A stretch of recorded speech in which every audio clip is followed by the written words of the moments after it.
Wakristo tunamfuata Yesu na kwa sababu gani na kuna faida gani? Aya, timekeeper. Dakika 20. Aya, seti muda. Basi naomba niweze kuchukua nafasi hii nianze na kumshukuru Mungu aliyetujalia na aliyetuwezesha, na baadaye niweze kuwasalimia ndugu zangu katika imani wa Kristo. Neema na amani zitokazo kwa Mungu Baba yetu na kwa Bwana wetu Yesu Kristo ziweze kuwa pamoja nanyi. Na Waislamu ni wasalimie kwa salamu zinazotumika pwani. Asalamu alaikum wa rahmatullahi wa barakatuh. Ni salamu za Waarabu ambazo mnazipenda, nimebidi tu nizitumie tu. Sasa mada ambayo tunayo leo ni mada nzuri kabisa, na ninaomba kila mtu aifuatilie mpaka tutakapofika jioni. Anwani ya mada kati ya Bwana wetu Yesu Kristo na Mtume Muhammad anayeaminiwa na Waislamu, ni nani anatakiwa kufuatwa na watu dunia nzima?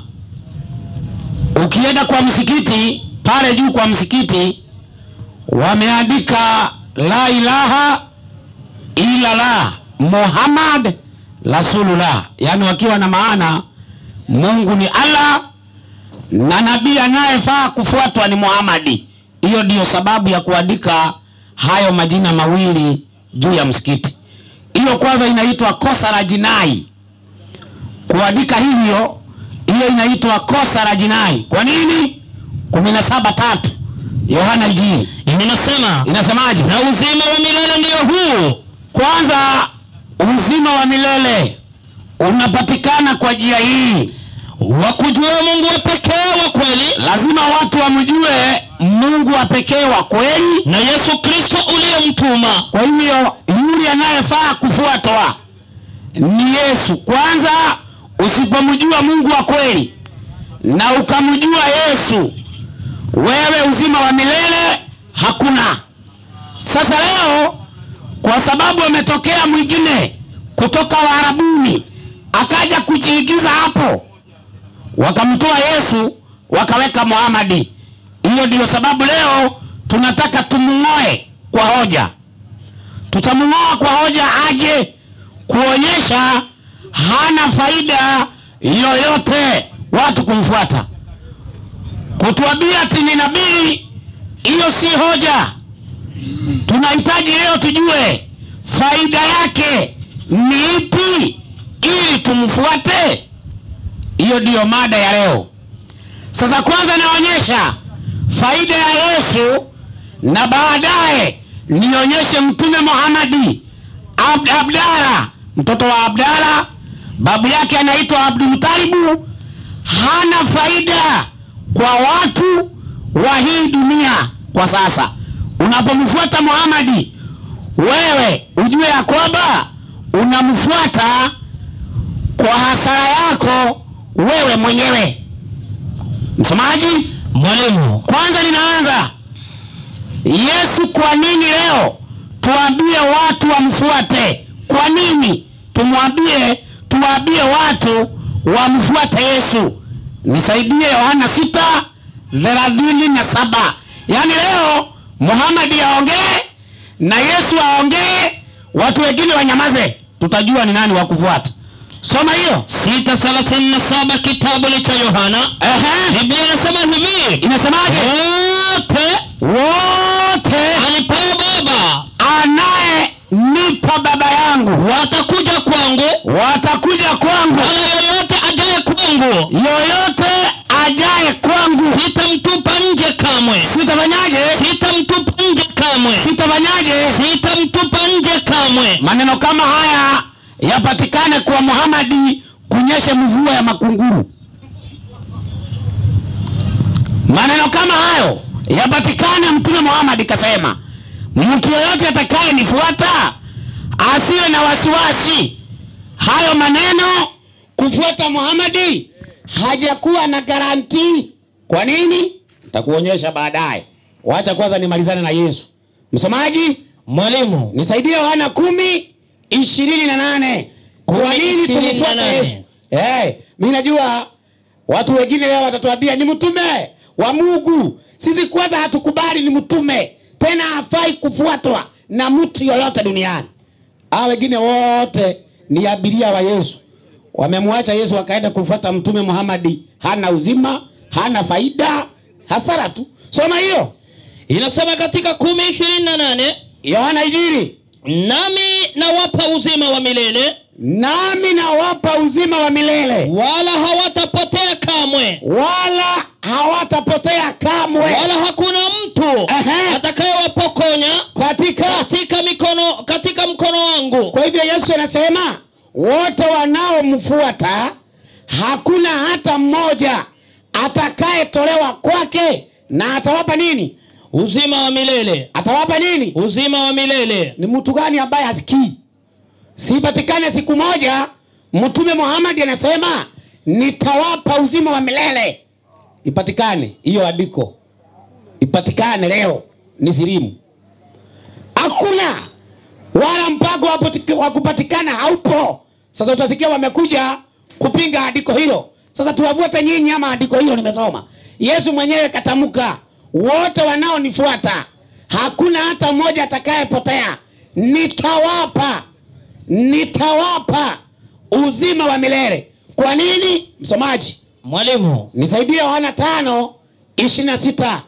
5:26, kitabu ni cha Yohana Injili. Tupe habari. Biblia inasema hivi. Maana kama vile Baba alivyo na uzima nafsini mwake. Sikilizeni, kama vile Baba. Unaposikia Baba ni Mungu wetu sisi wa Kristo.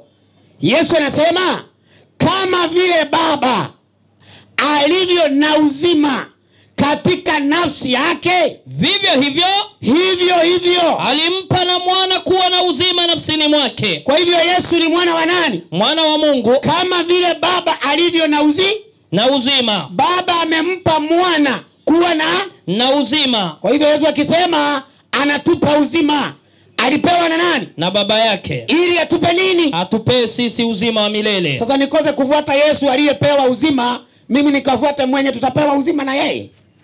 Muhammad akifuata Yesu atapata uzima. Waislamu wakifuata Yesu watapata uzima. Mimi siwezi kufuata Waislamu wanaotafuta uzima, ni muache Yesu anayepeana uzima. Siwezi kufuata Muhammad anayetafuta uzima, ni muache Yesu anayepeana uzima. Kweli hata kwa uchawi huwezi kunitoa kwa Yesu. Hoja hizo peke yake zinanipa msingi kusema Yesu ndiye wa kufuatwa, ana uzima wa milele. Msomaji, Mwalimu, 17 mstari wa kwanza na mstari wa pili, kitabu cha Yohana. 17 mstari wa kwanza na wa pili, kitabu ni cha Yohana. Tupe habari.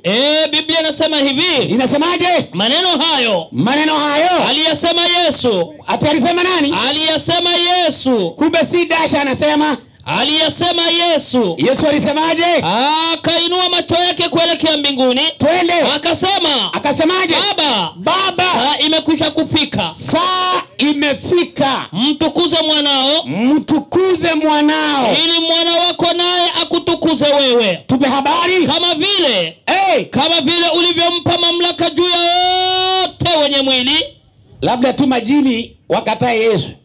Yesu amepewa mamlaka juu ya wote wenye mwili. Kama wewe una mwili, Yesu kapewa mamlaka juu yako. Yesu kapewa mamlaka juu yako kama una mwili. Kama wewe ni jini, hiyo peleka kwa Muhammad. Twende. Ili kwamba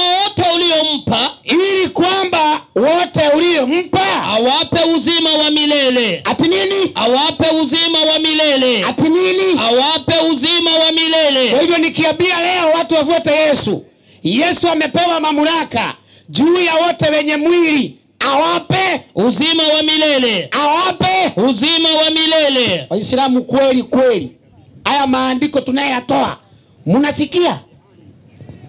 Lakini kuna andiko lilitolewa hapa na huyu anaitwa nani huyu? Maulana. Ate maneno mengi yako wazi, lakini wanadamu ni wabishi, kuanzia yeye mwenyewe akajitolea hilo andiko mwenyewe. Sasa wanadamu wamesikia, hawa wanao nisikiliza hapa, ya kwamba kama vile Baba alivyo na uzima nafsini mwake, amempea mwana. Yesu amepewa mamlaka juu ya wote wenye mwili ili awape uzima wa milele. Swali, Mtume Muhammadi, una mamlaka wewe, umepewa mamlaka wewe, ajisemee, si mimi nisemee, ajisemee. Qur'ani 7:188. Tena Muhammad amewabebesha mzigo mzito enye hata hamtaki kubeba. Ndio naona sasa hivi anasema usisome hiyo kitabu ya Al-Haq Maktum. Kwani kitabu cha Al-Haq Maktum kimeandikwa historia ya Yesu, si ni ya Muhammad? Na utaki isomwe maana kile kiko hapa ndani utaki kubeba. Si umuache. Kama historia ya nabii mwenyewe unayemfuata, historia yake inakuacha ikisomwa, wacha naye. Soma andiko. Qur'ani 7:188. 188 kitabu ni cha Qur'ani. Inasemaje? Qur'ani inasema hivi. Inasemaje? Inasema, sema. Sina mamlaka kujipa nafuu. Sina mamlaka ya kujipa nafuu wala kujiondolea madhara. Na Yesu amepewa mamlaka juu ya wote wenye mwili ili awape uzima wa milele. Mtume Muhammad anasema hana mamlaka, na Yesu amepewa mamlaka yote juu ya wote wenye mwili. Sasa kuna Noble Qur'ani iko hapo 3:55. Nipigia commentary yake hapa, amenukuu hadithi kutoka kwa Buhari. Hata Mtume Muhammad anasema, lakini unajua hii ni ya kizungu, itawapeleka mtihani, lakini chukua Aruru Al-Marjani kwa sababu najua Shafii pengine kisungu itakuwa mtihani. Chukua Lulu Al-Marjani. Lulu Al-Marjani niko nayo. Ukurasa wa 51 hadithi ya 95. Mtume Muhammad alijua Yesu ndiye wa kufuatwa. Akasemaje? Hii hadithi ninayetoa hapa, tutapambana mpaka ifike jioni. Ngoja utaona yale mapambano itakuwa hapa. Na ninaomba kwa sababu hii mkutano mmefanya, tulitaka mfanye wiki mzima. Huyu Shafii wakiwa na Kinyugoi, hao wengine unajua ni abilia wao. Wale ambao wanawatawala hapo mbele wanaonekana ni Kinyugoi na Shafii. Wapage mkutano, tuanze saa 3 mpaka jioni. Kama hawa hawatakuwa Wakristo mniulize. Hamna kitu. Soma hiyo. Kutoka kwa Abi Huraira radhiallahu anhu. Huyu anaitwa baba wa mapaka, Abu Huraira. Anasemaje? Nilimsikia mtume wa Mwenyezi Mungu akisema, na hapa kwamba nafsi yangu iko mikononi mwake. Twende. Karibu atateremka kati yenu mwana wa Maryam. Ndio. Atahukumu kwa uadilifu. Subiri. Kwanza Mtume Muhammad anasema anaapa kwa aliye weka nafsi yake mikononi mwake. Akamuita nani? Mwana wa Maryam. Tena anasema atafanyaje? Atateremka. Atafanyaje? Atahukumu kwa uadilifu. Atahukumu kwa uadilifu. Kwa mdomo wa Muhammad, mtume wa Waislamu, amesema nani atahukumu? Yesu Kristo. Kwa hivyo Mtume Muhammad atahukumiwa na nani? Na Yesu Kristo. Waislamu watahukumiwa na nani? Na Yesu Kristo. Sasa mimi ni muache atakaye hukumu, nifuate ambaye atahukumiwa? Haiwezekani. Naingia kwa akili. Yesu ndiye wa kufuatwa. Kwanza hukumu yeye ndiye atakayefanya. Mtume Muhammad ameweka nafsi yake mkononi mwake. Sasa kujeni mgeuze. Mapambano hapo ndio nakwambia iko. Sasa hapo ndio mtaenda shule mjawahi enda. Leo today. Msemaji, mwalimu, tumeona Yesu ndiye atakaye hukumu. Na kwa sababu hatuwezi kutegemea Mtume Muhammad atuambie. Wazee wakasema Muhammad ndiye amesema hiyo. Hayo maneno yalikuwa yamesemwa kabla Muhammad kuzaliwa. Yalisemwa wapi? Timotheo wa kwanza 2:4 mstari wa kwanza. Inasema na kuagiza mbele za Mungu. Na kuagiza mbele za Mungu. Na mbele za Kristo Yesu. Na mbele za Kristo Yesu. Atakaye wahukumu walio hai na waliokufa pia. Na waliofanyaje? Na waliokufa pia. Na Muhammad amefanyaje? Amekufa. Atahukumiwa na nani? Na Yesu Kristo. Si unaona hata amekuja kutafuta kitabu. Maana hawabebagi vitabu hawa. Alafu anakuambia ati iko hapa kwa akili. Kwa nini mtafungua akili msome? Kwa nini unaiendea hapo? Na Xavier alisema ati mimi akili zangu zimebeba vitabu. Sasa nyinyi mnakuja tu mmesimama hivi kama mmuti. Vitabu hamuna hata na mnakuja mjadala. Amuoni hawa watu. Wana vitabu. Nasema hatutaki ile. Mimi letani vitabu hata muokote kwa barabara. Mimi hakuna. Kwanza Xavier uliniwekelea.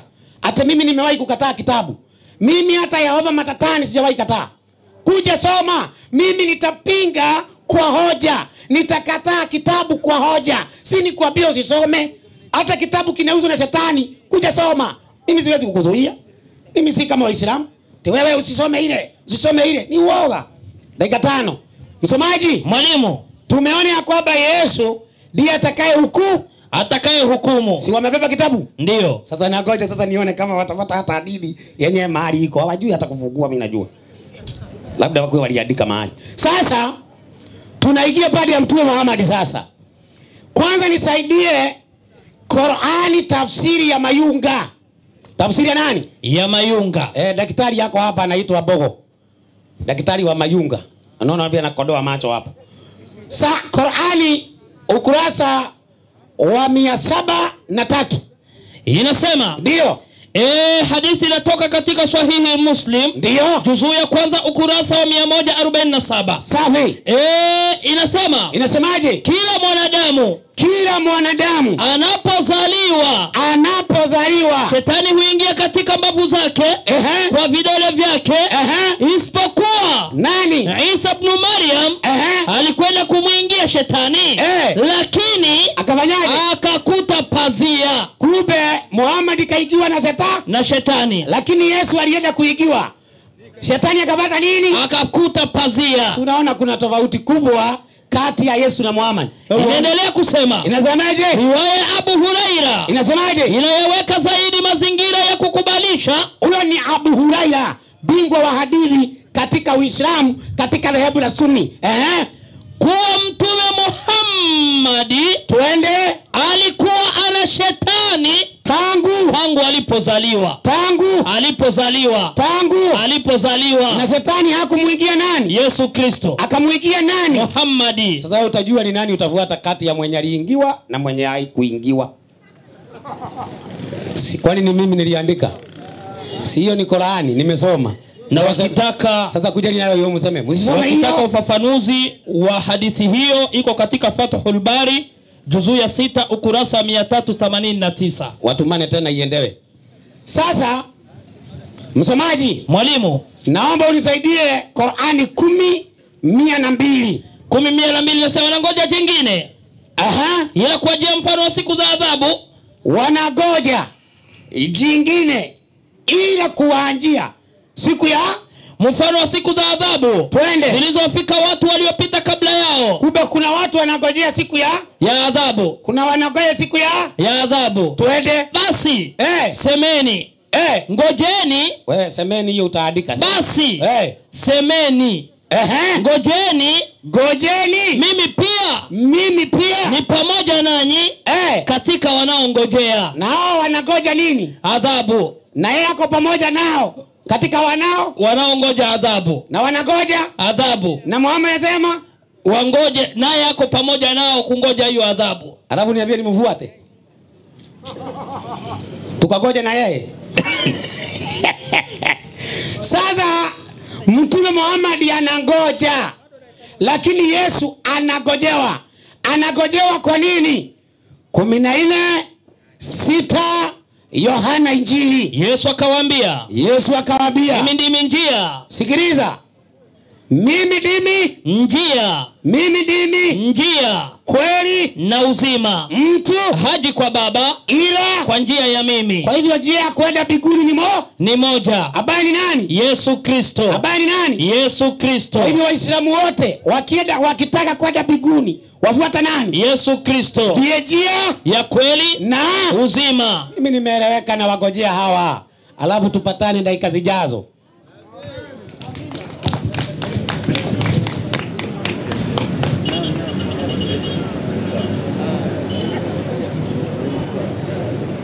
Amen.